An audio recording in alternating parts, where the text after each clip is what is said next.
I do want to say that turbulent times may actually be an understatement. I hope prosperity is not. Minister Jaishankar was setting the stage for what was on everyone's mind: India's turbulent relationship with one of its biggest and important trading partners, the United States of America.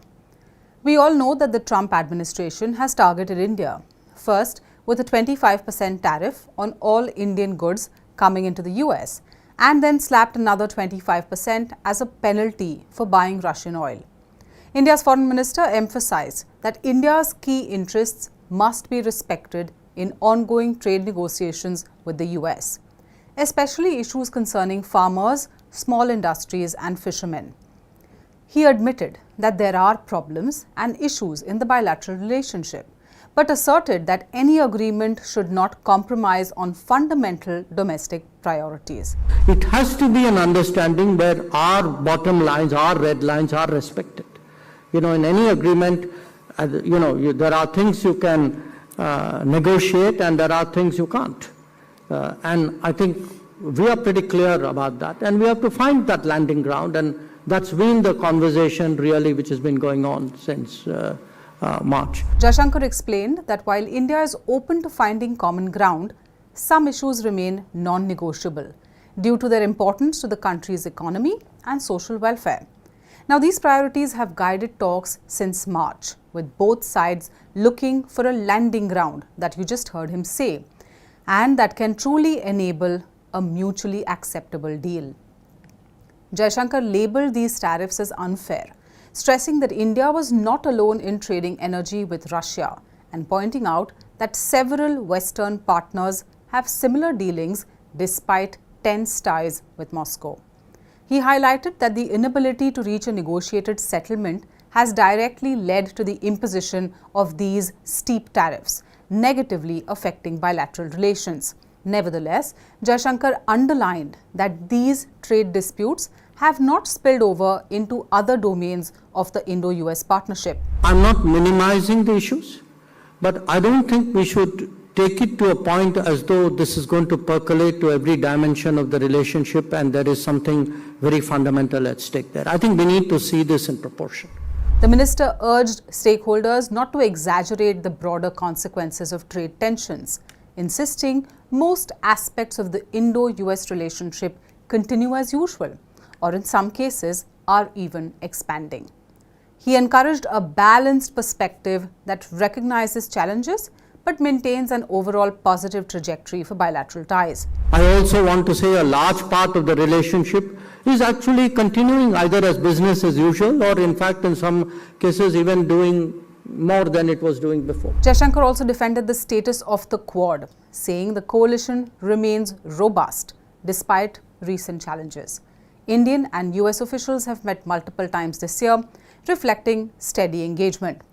The Quad, according to Jaishankar, operates through various bureaucratic channels and continues to help facilitate collaboration at multiple levels. Quad is alive and Quad is well. I want to make that point. Looking ahead, Jaishankar cautioned against extreme interpretations of current India-US friction, whether complacency or an alarmist view that sees catastrophe where there is none. For more such stories, subscribe to SNG News, hit the like button and follow for more news updates.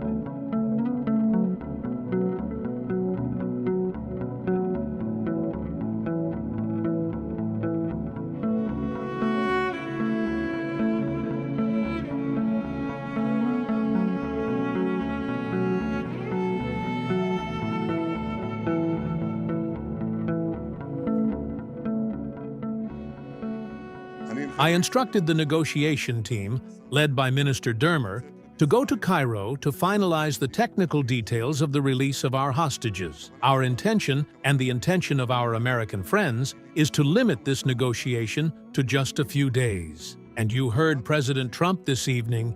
He said clearly, we will not tolerate stalling tactics, delays, or evasions by Hamas.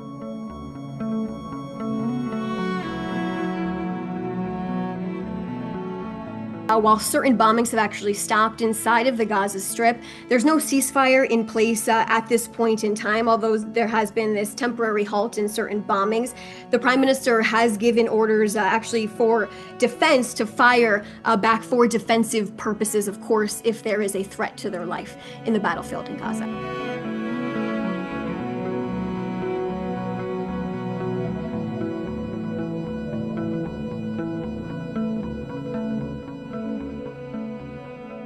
We're hoping it'll be finalized very quickly, early this week. And I'm hoping, again, who knows the timeline, but this cannot take weeks or even multiple days. We want to see this happen very fast. If it doesn't, then I think the entire deal becomes imperiled. So this has to happen quickly for the sake of the hostages, the families, and this deal.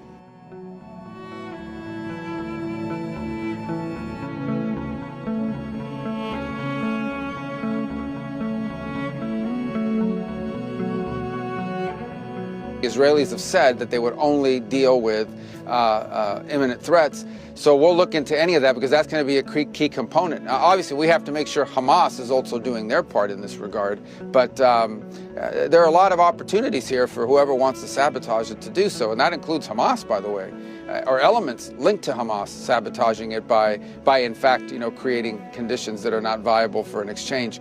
So no one said this is going to be easy. This is good progress, but a lot of work remains. But it is the most significant development in this entire situation in a very long time, and it's the closest we've been in a long time to seeing a path towards the release of every hostage.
This Monday morning, the conditions were no longer in place for me to carry out the duties of Prime Minister and allow the government to appear before the National Assembly tomorrow. The composition of the government was not smooth and awakened some partisan appetites, sometimes quite legitimately, linked to the upcoming presidential election.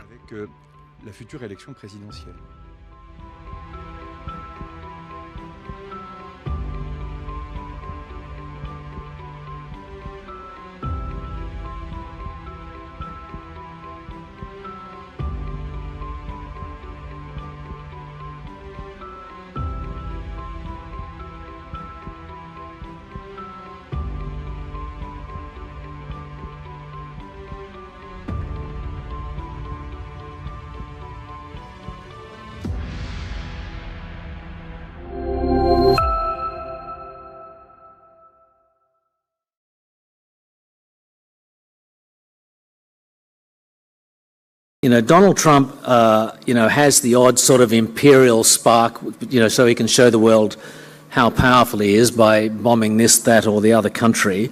But essentially, he's turning his back on the world that the US built and the imperial role that was embedded in that. Now, I don't want to blame all the problems in the world on Trump. He was obviously right to be concerned about European defence spending and national security spending.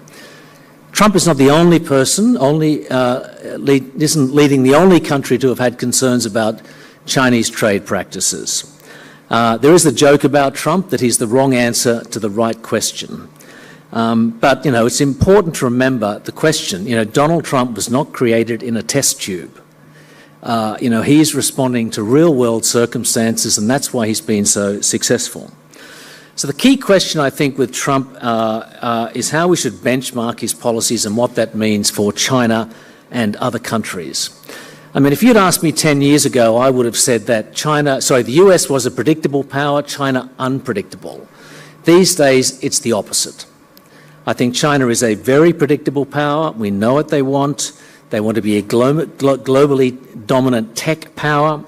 They want to do to the US what they think the US is trying to do to China, leverage with controlling technologies. That flows into, I think, the second objective, which is separate but related. China wants to be the dominant power in the Asia-Pacific.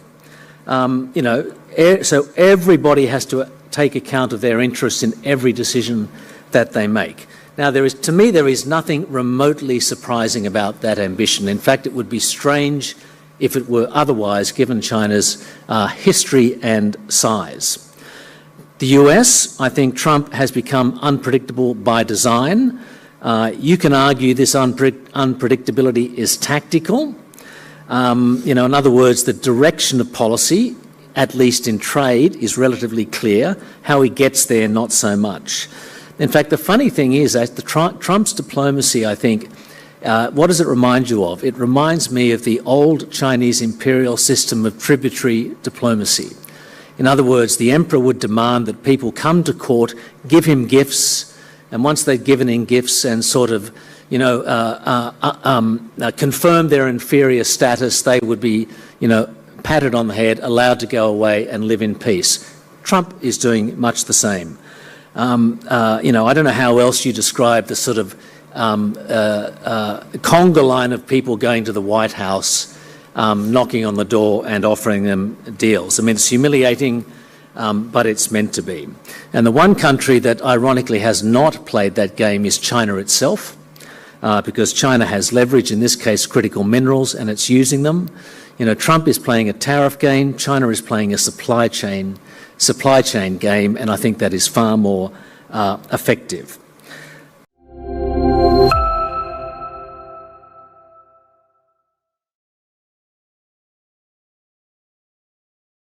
I do want to say that turbulent times may actually be an understatement. I hope prosperity is not. Minister Jaishankar was setting the stage for what was on everyone's mind: India's turbulent relationship with one of its biggest and important trading partners, the United States of America. We all know that the Trump administration has targeted India, first with a 25% tariff on all Indian goods coming into the US, and then slapped another 25% as a penalty for buying Russian oil. India's foreign minister emphasized that India's key interests must be respected in ongoing trade negotiations with the US, especially issues concerning farmers, small industries and fishermen. He admitted that there are problems and issues in the bilateral relationship, but asserted that any agreement should not compromise on fundamental domestic priorities. It has to be an understanding where our bottom lines, our red lines are respected. In any agreement, there are things you can negotiate and there are things you can't. And I think we are pretty clear about that, and we have to find that landing ground, and that's been the conversation really which has been going on since March. Jaishankar explained that while India is open to